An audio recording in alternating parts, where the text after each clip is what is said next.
cryptocurrency. Like a couple Bitcoins.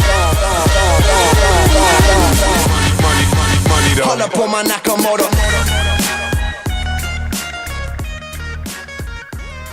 Hello. Welcome, everybody, to the Blockchain Dynamics Show. Good week. Welcome. My name is Brandon Doach. And I am Woody.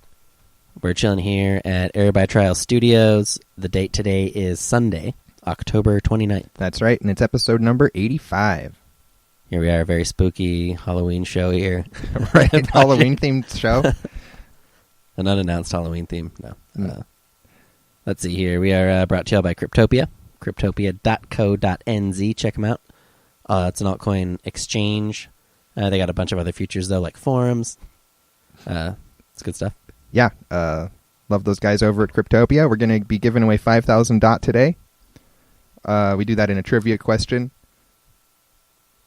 Yep, we've been loving these DOT giveaways. Last week, the question that we had was, name the coin that had a Genesis block from July 21st, 2013, and a starting block reward of 2,048 coins. The answer, of course, is Quark coin. Yep, it was Quark coin. It's a fun word to say. That's for sure. Quark, something like that. But somebody got that right, and yeah, they got their dots. That's like the first time somebody's gotten one of those right, where we just give like a Genesis block date. Maybe. I have a lot of trouble keeping track of all of the trivia questions. Well, kudos to you, DOT winner. So yeah, we'll have another 5,000 DOT trivia question later in the show. That's right. We're also doing, we're kind of switched up the format a little bit. We're trying to do deeper dive segments every other week, and then we just kind of will do like a quicker news and markets type show. So this week it's the quicker show. Yep. And we're about an hour late, real time, because it was just too much fun watching Bitcoin go crazy, honestly. It was ridiculous, the Bitcoin chart just going nuts. Had to watch and see. I was a little worried we wouldn't get to a new Bitcoin all-time high this week before the show, you know. They snuck it in. Right. Snuck it right in there. But all right, let's get started with the show. Yes, we're going to start it off with news. The news. The big news this week probably has to be the Bitcoin gold fork going down. What do you think? How much Bitcoin gold are you stacking up here? I'm not very big on it, but you know, the little bit of Bitcoin that I had on YoBit got turned into Bitcoin gold, so I guess I've got that. Yeah, that was basically my situation. I didn't adjust my portfolio at all for this one. I honestly thought it would be less impactful than it was. I'm kind of surprised. Like right after the Bitcoin gold snapshot happened, basically all the major altcoins bounced like 10% or something. I would be interested to follow up with the mining aspect of it to find out if people are profitably mining it with their graphics cards at this point, or how that's going, because that was kind of one of the more interesting parts of that to me. That's a great point. I would be curious to know what's happening there too. Well, supposedly the client is not even out yet. I don't think the client comes out until supposedly November 1st. Oh, okay. So like the YoBit market, the markets that are out there are just token credit markets. They're not even like they're not going to have like active wallets and stuff. Oh. Yeah, so I'll wait to be excited about it for a while for sure. Yep. So that's what's happening, and I don't know if I don't think any exchanges have really distributed them except for the swap tokens on YoBit and Bitfinex. Gotcha.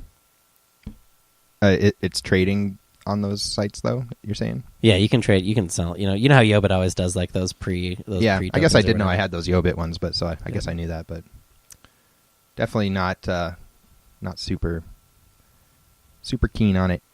Yeah, I'm curious to see how it holds up. If like I said, it kind of had a bigger impact on the market than I was expecting, just considering that, anybody could do a Bitcoin fork. So I'm going to wonder if this is going to be like a new trend of kind of a trendy Bitcoin forks. I mean, and at what point is the market going to stop like reacting to them in the same way?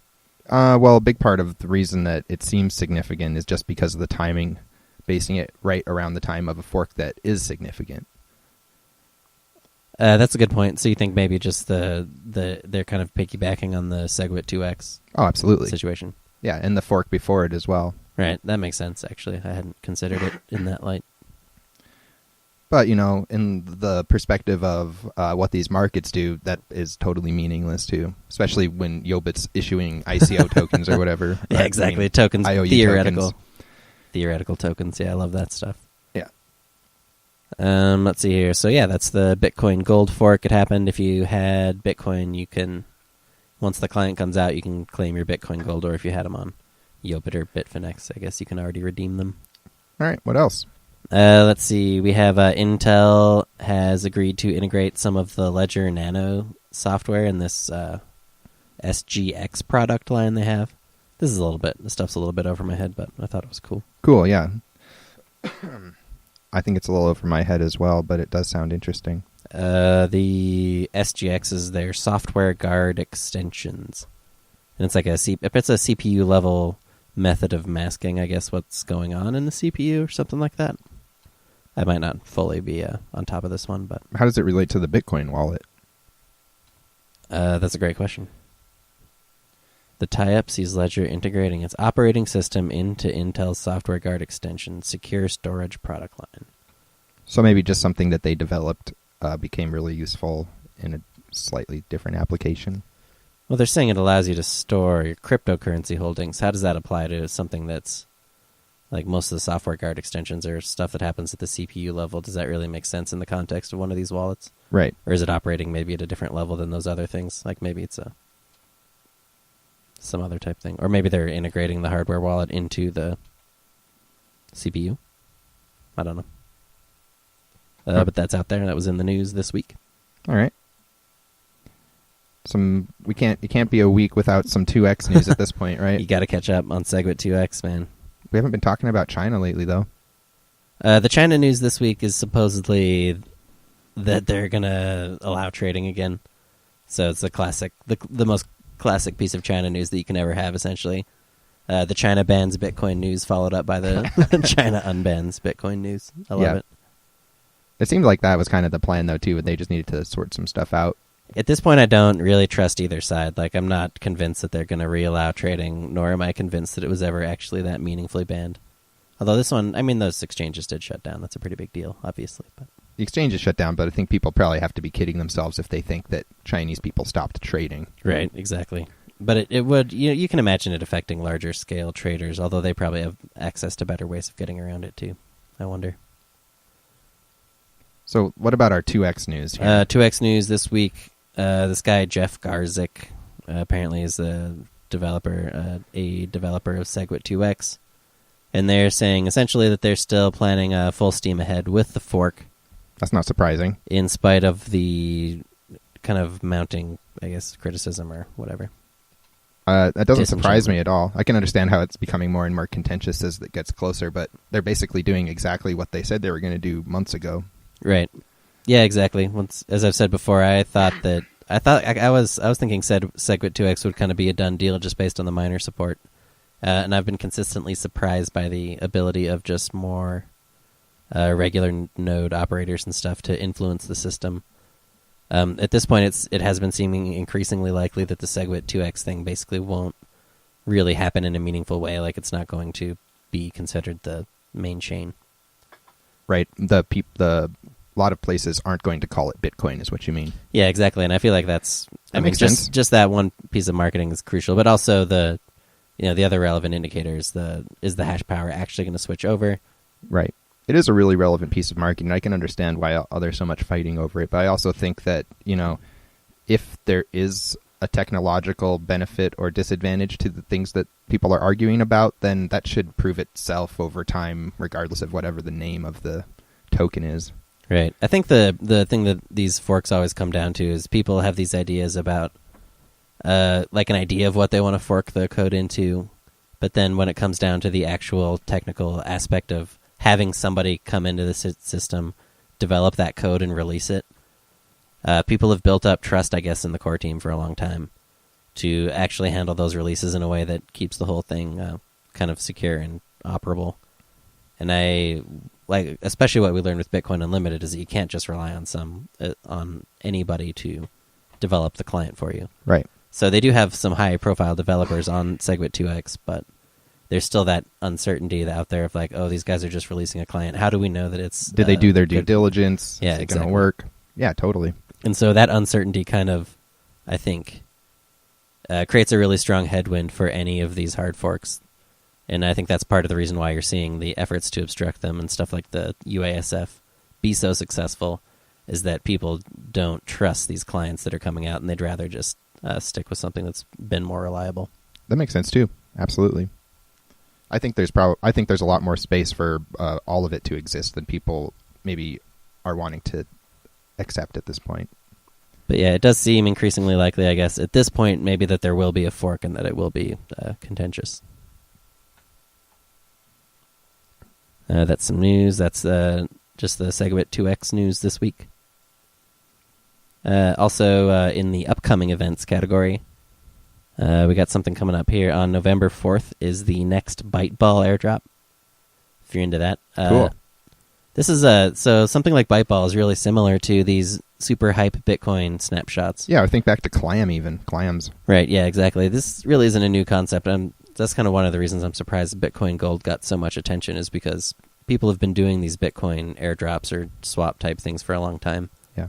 Byteball is one of them that's been running for a while. They've had several rounds at this point, but essentially you just have to register your Bitcoin address in the Byteball wallet. You get credit you get some amount of their token for however many Bitcoin you have. Bitcore is another one that comes to mind. Yep. I think we're getting pretty deep into the Byteball airdrops. I think they're less lucrative as time goes on because you get like a compounding benefit. You get awarded those black bytes in there too, right? Yeah, exactly. You get awarded more coins if you already have Byteball, so the people who got in early started accumulating that kind of compounding interest sooner. Yeah. But if you already have the Bitcoin, I mean, it's free money. You might as well. That's going down. That's happening on November 4th. And yeah, I think that is it for the news this week. Cool. Next up, we're going to jump into the markets. Of course, again, the first thing you got to call out this week on the markets is they snuck that all-time high. Right at the end of the weekly candle, basically, which we still haven't quite hit the close of, but it's one of those weeks. Watching the chart is so fun when stuff like this happens. We had when it first started climbing to 6,000, it was like the Bitfinex 1 minute candle was like 1,000 Bitcoin volume. It's crazy. Yeah, that was an incredibly crazy 1 minute candle. I know exactly the one you're talking about. Yeah, exactly. And then it just kept pushing, obviously up to, I think the top on Finex was 63.45. I wonder what the top was on Coinbase. I think it was a little lower, right? Usually, this is a weird phenomenon. Earlier this week when Finex had dumped down into like 5,600, low 5,700 territory, the price over on Coinbase and GDEX was trading like $50 to $80 higher than that. Mm-hmm. It was usually chilling around the low to high 5,700s. And I was a little curious about that. Usually they trade pretty close to each other. Sometimes Finex is higher, sometimes GDEX is a bit higher. So then that was going on for a while, but then when Finex started to spike again, GDEX just didn't move basically.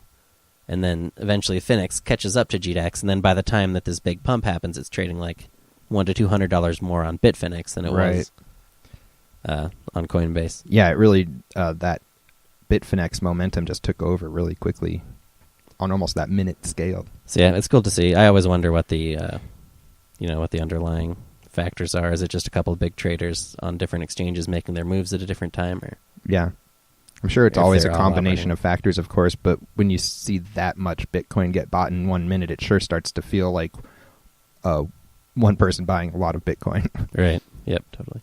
But anyway, there was other stuff too. This week was actually crazy good for a lot of altcoins, especially midweek stuff. They all started, of course, doing their usual turtle shelling away once Bitcoin was going up. It was 62.98 that was the Coinbase, the GDEX high. Oh, okay. But yeah, altcoins, really interesting week as far as altcoins went. It was kind of hard to judge whether the markets were going overall up or down, but there were some crucial coins I think that put on a really good show. Yeah, one that isn't even in our top gainers this week but continued its grind was Vertcoin for sure.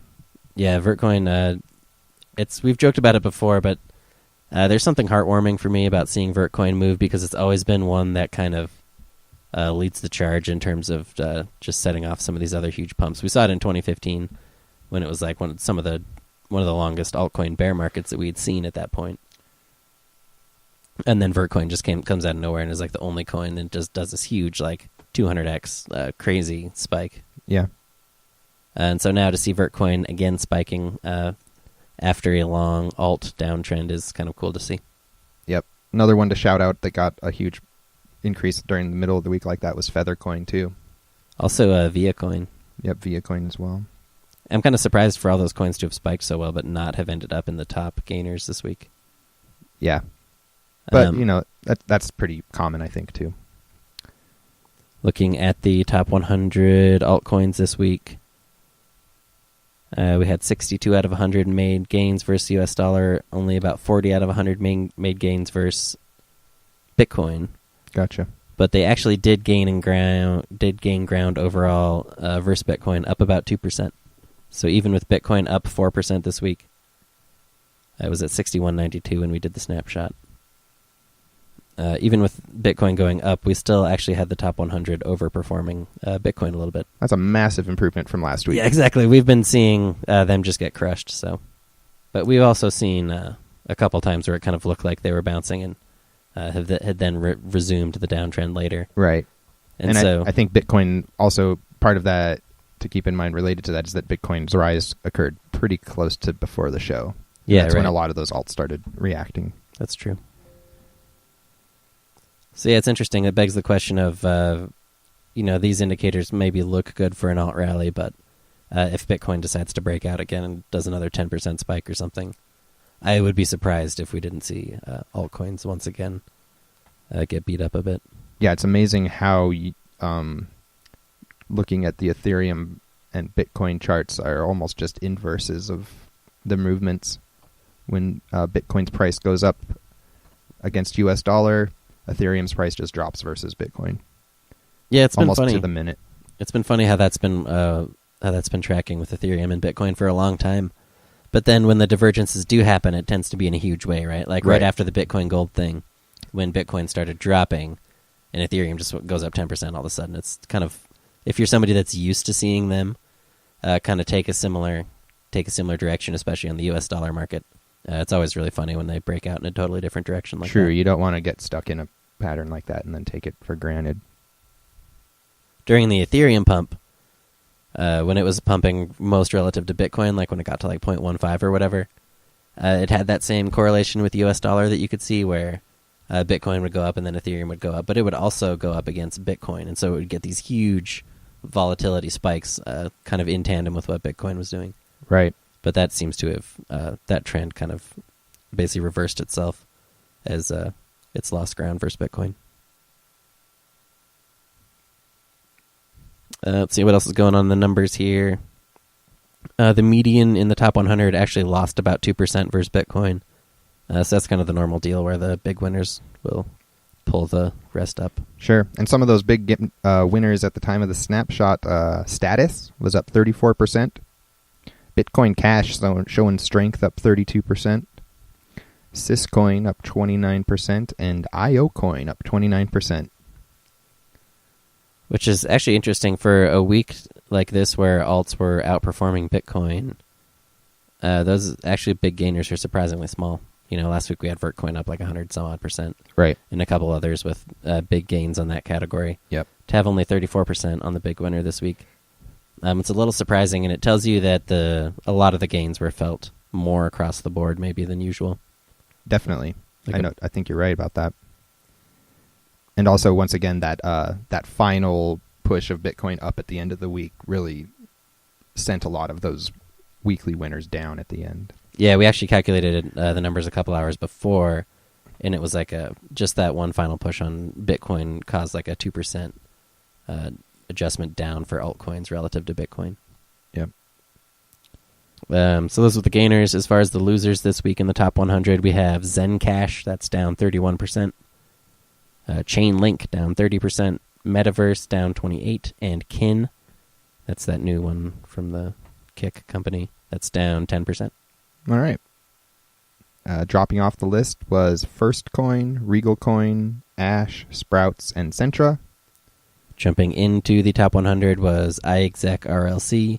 Edgeless is back in there. Faircoin, STORJ, and DentaCoin. The lowest market cap coin in the hundreds, in the top 100, was Zcoin at 47 million this week. That number has been really stable. the value of whatever the 100th coin is, which is kind of funny. The coin changes, Right. but the market cap has been fairly stable. I looked at a few of the different indexes we have this week, like we can go down to the top 200 or top 300, but basically the numbers were all very similar. There really wasn't a lot of deviation in any of the other indexes. Yeah, that makes sense to your observation that the gains were kind of spread out too. Right. Yep. Even like we got the Ethereum index here. Looking at that one, at our 38 Ethereum tokens that we track, their change relative to Bitcoin was 0.18%. Wow, it doesn't get much thinner than that. Yeah, so not much different than the others, and basically the same. The big winners for Ethereum tokens were iExec, RLC, Nexium, and Edgeless. And a few losers were Lunar, Omisco, and Qtum. As far as the overall numbers for alts, the total market cap was chilling at $76.3 billion. That's $4.3 billion up from last week. Right. So kind of they made back some of their gains. They're still a decent little bit off their all-time highs, though. So that puts Bitcoin dominance at 57.5%, which is down about 0.5 from last week. We also have Ethereum dominance at 38.3%. That is also down about 0.5. That doesn't. The only way for those numbers to make sense with our other numbers is just the market caps being diluted from more new coins jumping onto the scene. Because you actually had Bitcoin performing basically in line with alts. If it's losing dominance, it just means there's more coins getting into the system. Yeah. As we'll continue to see. Some of these new coins are jumping in with like absurd market caps. Yeah, that trend is not stopping at this point. Cool. So that's a little bit of a review of the markets this week. That's it. That's the markets. Great week, really. Yeah, really exciting. I think Bitcoin continues to steal the show. It's like if you look at the long-term Bitcoin chart, like even in a log scale, it's just like parabolic upwards at this point. It makes you wonder. It is pretty amazing. We also have to think November 2013 was when the first huge Bitcoin pump was that got into the news and all that stuff when it went up to like 1,200 or whatever. The whole empty Gox thing. That all happened in November. So we have November starting up in a couple days. Good old November. I'm curious to see how the timing this cycle tracks with last time. And next we're going to give away 5,000 DOT. That's right. It is time once again for a DOT giveaway. We love giving away those dots. We sure do. And who wouldn't love to get dots? The way that it works is we ask the question, and the first person to send a public tweet to @ChainDynamics with the correct answer wins the DOT. That's right. You got to get the answer in by the end of the show, so it's only live listeners that can get the prize. Just send that tweet to @ChainDynamics. The question this week: which coin was swapped from Greedcoin and then itself was eventually swapped into Swingcoin? Little altcoin trivia. Altcoin trivia. Once again, the question is, which coin was swapped from Greedcoin and then eventually itself was swapped into Swingcoin? All right, good luck with that, and remember to tweet your answer publicly to @ChainDynamics. That's right. And we will move into the coin listings. That's right. We're going to look at some listings. So the way this works is that we are taking a look at all of the various exchanges out there. We're going to see what gets listed, and then we're going to kind of try and see what those coins are up to a little bit. Right. Starting at the top of the list with Cryptopia's listings, they listed SBC coin. SBC coin. The only thing I could find about this coin is that it is not stablecoin. Okay. There's an old coin called stablecoin with SBC, and if you search for SBC coin, that's what pops up. But that coin is really old, and this new one that got listed only has 70,000 blocks, which means it can't be. Yeah, and it looks like its name is just SBC coin. Yeah, just and called it SBC doesn't look like we know much more about it at this point. I have to wonder who's paying these listings. They're just paying the listing fees and doing it like... if they are paying the current Cryptopia listing fee, it's quite expensive. Yeah, well, it's it's 5 figures, right? It's a huge amount of money. Right. And then they're not even bothering to make the Bitcoin talk thread. Like, how does that how does that business model even work? I don't know. But the coin there, SBC coin. Another coin listed is DA Powerplay, DPP. DA Powerplay. This is a big ICO type coin. An ICO from Croatia is what they're billing it as. So good luck to them, I guess.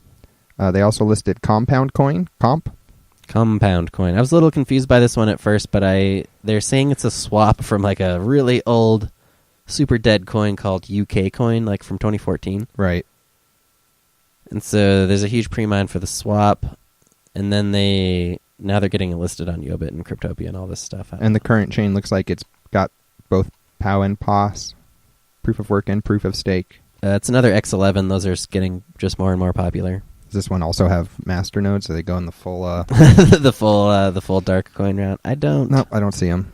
I didn't see any master nodes in the mix on this one.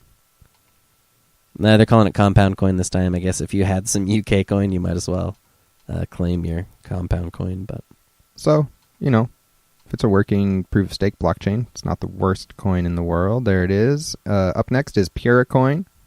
PURA coin. This is one of those weird ones where it pops up and it's like it's only on Coin Exchange and Cryptopia, and then it has like an $80 million market cap, and you're just like, what is going on here? These guys did go with the full X11 masternode setup. The total package. Yeah. It's just getting more popular, man.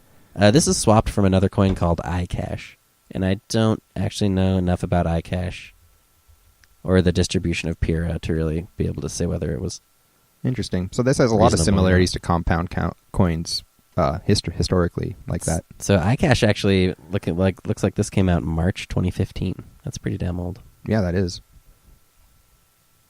So yeah, they swapped that one into PURA coin. I guess if you had some iCash, get the PURA. They had a YouTube video that we checked out for PURA coin. some cartoons. Yep. Cartoons with a voiceover. That's all they had. That was the only thing. Yeah, exactly. This kind of felt scarce on information. They also listed Open Trading Network, OTN. We kind of mentioned this one last week because it was listed on Livecoin. That's true. I think we decided we needed to take more look at it, and we haven't. We're a little curious about it because they say there's no ICO, but what's not clear is whether that's just a clever way of trying to sell the pre-mine through a different method or something, Right. Or is it actually they say there's something like an airdrop, but the process to claim it is not totally transparent. But the coin there is Open Trading Network. It's making its rounds now. This is its second listing. All right. I'm going to quickly interrupt the flow to say we've got a trivia winner. We got a winner. Hot dog. Boom. The coin that was swapped from Greed Coin and then became swapped into Swing Coin, of course, was Greed Evolved. Can't forget Greed Evolved. The important step in between Greed and Swing. Exactly. You never would want to forget that.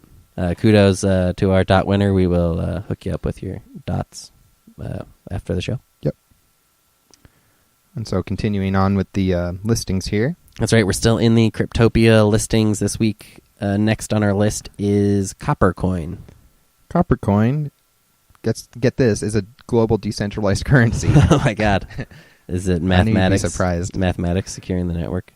Oh my God, based on blockchain technology. This one actually is a brand new chain, so not a swap like the last ones that we were looking at. That's true. It's also Script, not X11. So they're both kind of algorithms that have ASICs or optimized miners out for them, so it's not a huge difference really either way at this point.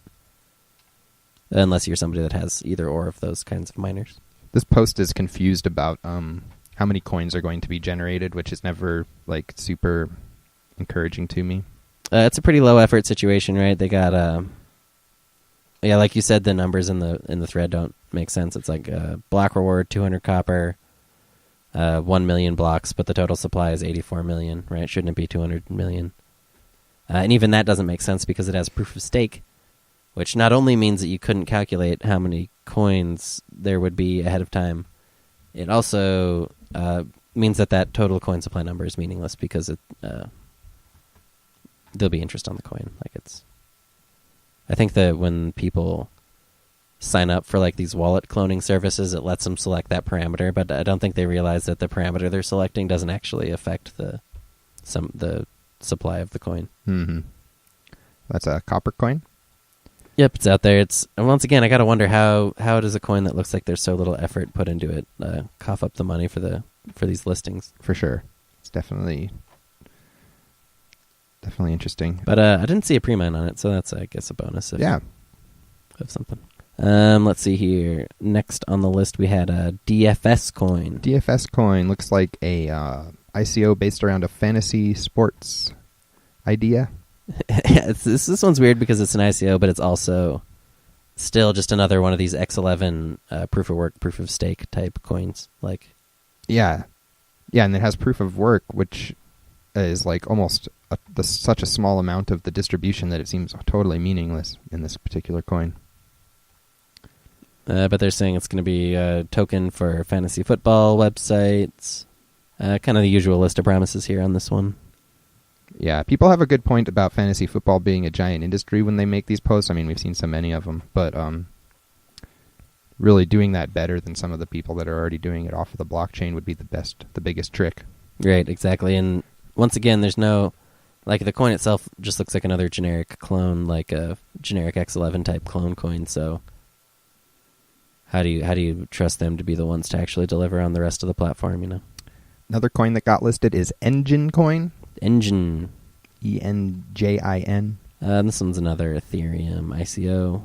This one's theme is gaming and being a microtransaction token in games, providing sort of an SDK for people to interact with. But all right. Once again, that's the sort of thing where it's like you hear the idea and it's really good, and if they actually could execute on the idea, the idea is so much more important than the token. For these types of things, it has been that way for years with a lot of these ideas. Like if you just made that idea with Bitcoin, that'd be cool, right? But it's right off the bat, it's the implementation that matters. You know, these ideas have all been had like 10 times each, right? And nobody ever pulls it off, and so you just kind of get skeptical. It's easy to become that way. That one though is Engine Coin, now listed. But then eventually, if somebody does deliver on the product, it ends up becoming huge. So yeah. That is Engine Coin. Last up on the Cryptopia listings this week is Lux Coin. This is another one of these, another masternode coin. But this time, it's a different algorithm, one that I haven't seen. Yeah, I haven't seen this either. PHI1612. PHI1612. But it is still a proof of work, proof of stake type mining system. This time they're calling it a 5% pre-mine, which is it sounds so gentle compared to what we've seen at first glance, but then it is 5% of 60 million. Yeah, so that ends up being 3 million coins in the pre-mine, which that works out to about 300,000 blocks worth of mining, which is probably 6 months of time for people to actually catch up to just the pre-mine. And then it has a proof of stake system on top of that, so if they do decide to collect interest on the pre-mine, they can do that and get a huge advantage in the coin supply. Right. And then when you sometimes if you're interested in trading this type of coin, you'll go and you might look at Cryptopia's distribution page. And in this particular case, there's a wallet there with about almost 108,000 Lux in it. Which right away, that's got to be a pre-mine wallet, right? Let's see how many. I just don't think anybody else could have generated that many coins yet, right? Let's see how many. There's been 131,000 coins mined so far. So if one person mined 10% of the coins and sold them that way, they could theoretically have that amount. But, okay. But again, it pushes the bounds of credibility. So that's Lux Coin. That's a Lux Coin. And another, just to point out how ridiculous market caps are these days, that coin's at 9 million market cap right now at the current price. Right. Which is crazy just for another coin. But to its credit, I haven't seen this algorithm before. If it's actually a new algorithm situation that often, they can play those a little farther than they used to. You never know if there's actually going to be any long-term plan behind that. The thread seems lively. I can tell that people are mining it. Yeah, this is by far the most, in terms of activity and stuff, this is by far the highest of any of the coins that we've seen so far. So it's kind of the most likely to be one that you're going to continue to hear about, at least for the upcoming couple of weeks. And that's the Cryptopia listings? Yep, that coin was Lux coin. We did have a listing on Poloniex. They added STORJ coin. Nice. This one was the swap from Storage X. Is that how that worked? Yeah, it was SJCX. This coin's had a few swaps because I think at one point it was like STORJ 2. I think it started as STORJ maybe, then it was STORJ 2, then SJCX, and now I think we're back to STORJ. Huh. This is one that they had to swap onto an Eth token because of chain. They're having blockchain problems. So they switched to an Ethereum token. Poloniex they had listed it before when it was SJCX. So that was a few months ago, I think, that the swap happened. So they're just now re-adding it, basically. Gotcha. Over on Bittrex, they listed Tix. Tix. This is Block Tix. It looks like it's some kind of Ethereum ICO that's supposed to like compete with Ticketmaster. I kind of remember this being on the new coin list at some point when we were looking at them. Yeah, I think we did talk about this once before. Once again, it's an Ethereum project. It sounds cool, but I can't really speak to it until they have a working product of some kind. And then over on Bitfinex, they listed Bitcoin Gold. Bitcoin Gold, they did it. But it's just like we said before, these are just kind of IOU type tokens. Bitcoin Gold doesn't even have a working client yet, as far as I know. Okay. Yeah, that's going to do it. Looking back through the listings, a really slow week for listings. I'm surprised that there were so many on Cryptopia and so few everywhere else. Yeah. Luxcoin stands out to me because of the unique algorithm for a listing. I don't want to be like overly harsh on those pre-mines, or I don't want to, let that blind me these days necessarily. Yeah, but it's the pre-mine plus the valuation. It just makes you wonder. For sure. Because we've seen a ton of these that show up with high volume and then, do 99% drops. Absolutely. I wish the pre-mine wasn't there, I guess, is the bottom line, but right. I do like certain aspects of it. And if you're patient and you can keep an eye on these and you see like, so the coin comes out with a really high market cap, eventually it drops 90-95%. If you can see that the coin actually still has development and stuff going on, sometimes those can be really good opportunities, right? Like we cover listings. Most of the time, close to the listing is one of the worst times to buy a coin, especially if you want to do like a long-term hold type play. They'll almost always go down from their listing price. There's some rare exceptions where they take off on listing, but yeah. Compound and PURA both are I like swap coins a little bit because I just think that they indicate some community interest and ongoing pushing forward, I guess. Right. Yep. But, I think that they also require more research when you're going to play with swap coins because, you just can't see everything up front very easily. Right. And then STORJ obviously is probably one of the older, more significant coins on this list, so of course I'm going to keep an eye on that one. We'll cover them next week when we do our decentralized storage roundup, too. And I think that is going to wrap it up for the coin listings this week. Definitely is all of the coin listings, so that'll move us into our coin birthdays. That's right, coin birthdays. We always love those birthdays. We're just going to do one birthday this week, and it's happy birthday to Zcash. Zcash, 1 year. This is a big birthday, man. Kudos. Zcash. Exciting. Yep. 10/28/2016. October 28th. This also means that this is the day that Zcash's inflation rate will fall to below 100%. Oh, really? Because it has the same mining parameters as Bitcoin, right? So its first block halving isn't for like 4 years or something. Mm. And so now it's mined 1 year's worth of coins. In the next year, it will have mined exactly 1 more year's worth of coins. So we're at exactly 100% right now. And then it'll be just kind of declining on a curve. But the first year of Zcash mining is done. That's kind of exciting, I think. Yeah. It didn't fizzle out in less than that amount of time, right? I never got, remember I wanted 0.01. Yeah, right. I never got it. We never got our I never got my 0.01. But still, congratulations to Zcash.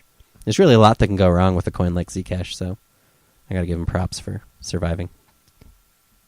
Awesome. And that is going to do it for episode number 85. That's it. Episode number 85. I want to thank everybody for listening. Congratulations to our trivia winner. Yep, we'll get in touch with you after the show here. that answer. What was the answer? Greed evolved. Greed evolved. That's right. Yep. Don't forget, next week we're going to do an in-depth look at the state of decentralized storage blockchains. Yeah, we want to take a hands-on look, see if there's anything usable or what is coming up. And what's that user experience like? You know, how does it compare maybe even potentially with some other off-chain services? We'll check that out. Get in contact with us or check out our archives over at blockchaindynamics.net. Yeah, the most reliable way to get in touch with us is through the contact link over at blockchaindynamics.net. It's also really easy to find the latest episode of the show through the website. And with that, we will see you next week with heavier bags. Peace.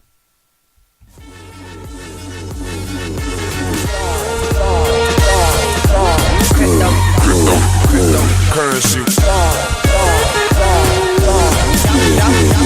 Like a couple Bitcoins. Money, money, money, though. Pull up on my Nakamoto.